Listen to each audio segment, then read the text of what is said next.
Why did people start believing in gods? It's been a question some of us have been asking for centuries, and it's been used as a proof of God. Most of us have numinous feelings.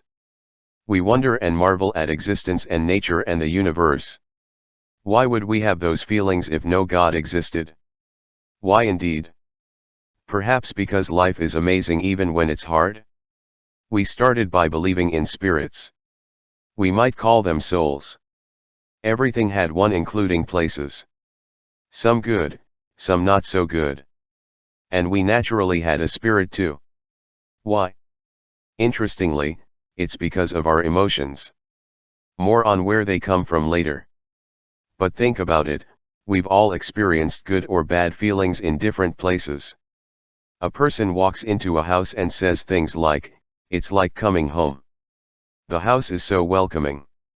Or, "Oh no. It just doesn't feel right." We have emotions about things, inanimate objects. As if they are in some way alive, or endowed with spirit. Now, sometimes there is good reason. If you decide to camp somewhere on a mountain and there is an EM field there, it might well set off feelings of unrest. You probably shouldn't stay there, and if you don't know why you're having those feelings, your imagination can run wild and suspect evil spirits and all manner of things. Particularly if you find a nice spot a mile down the mountain, into the valley, with the smell of cherry blossoms making you feel safe a while later. Eventually, and naturally, all this led to ancestor worship. Everything transcended death. There was this world, and a spirit world. Not to be confused with heaven, which came much later, but does continue the pattern. So the obvious observation to make here is, we all die. Can that really be the end? We hope not. But in reality there's no conclusive evidence to support the idea that anything else happens. So we can only hope. Our ancestors hoped too, and more than that, they believed it had to be true. Otherwise, what is this hard life about, if there is no point to it, no reward? Regardless, life is hard. If God/spirits exist, they can help. We can ask them for favors. But if you piss them off, lightning hits your house, or crops fail, or there's a flood. Once we give everything a soul, wind is a personal attack. Now to me, the prime function of the brain is to coordinate the body of cells that make us up and protect it. But the mind that emerged from the human brain thinks it's the most important part, and the body is there to serve it. This makes bodies that are transient only an envelope for mind. Mind becomes spirit, transcending death. We have two parts to our thinking brain. We have a conscious side, and a subconscious side. The subconscious works with emotions. Emotions are a form of internal communication. Consciousness tries to decode these emotions and translate them into ideas/concepts using language. Consciousness deliberates, whereas the subconscious works on auto-response. A ball is coming toward your face. Think about it and it's already hit you. If you are proficient playing ball, you might catch it. If not, you might move out of the way. Either way, your response is automatic. Everything we do well becomes part of us. The more we do it and the better we get, the less we think about it. Second guessing leads to mistakes. Consciousness can alter/teach the subconscious, altering auto-response. So what does this have to do with why we believe in gods and spirits? First, let me tell you, the subconscious often throws up instant answers. Some are close, some are right, and some are wrong. The subconscious guesses. Consciousness is either trained to take a closer logical look at them and change them, or accept them as they are. Consciousness gives the subconscious educated guesses to work with. The subconscious has access to memory. Many people, including myself, discover that if you have a really tough problem you can't seem to solve, a good trick is just to forget about it. Consciously assign it to the subconscious. We sometimes say, "I'll sleep on it and let you know." Often, the answer will just come to you like a revelation. Where did that answer come from? It feels like it comes from elsewhere. And that's exactly why we believe in gods.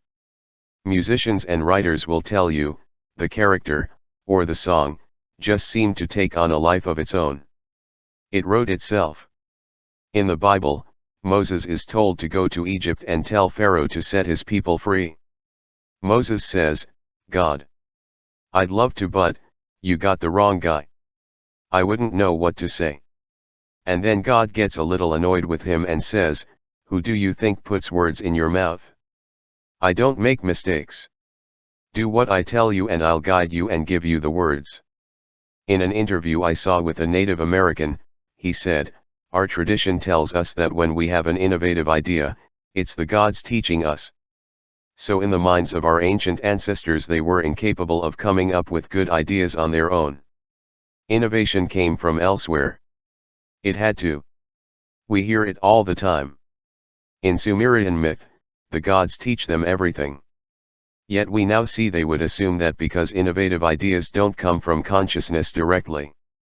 What they didn't know was that those ideas did come from themselves.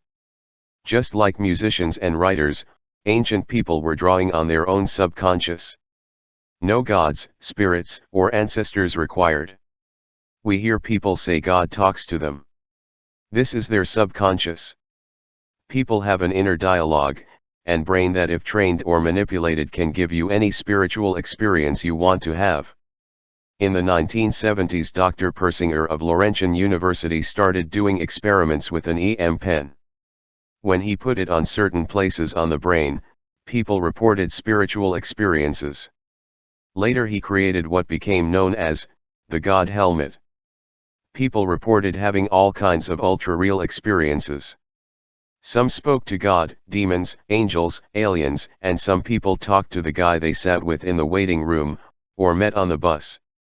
One man said he'd had the best sex he ever had.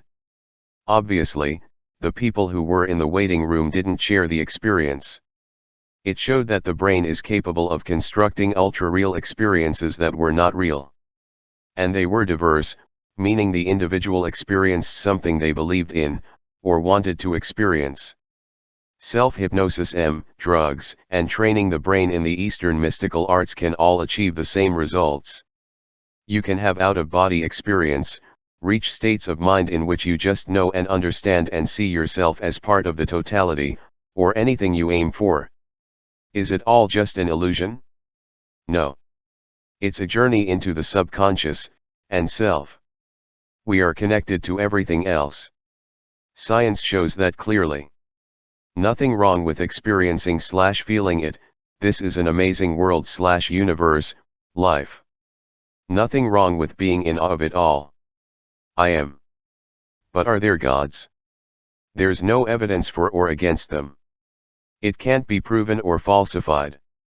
Therefore, it's a matter of belief, or lack thereof. But trying to sell God/God as fact, is just wrong.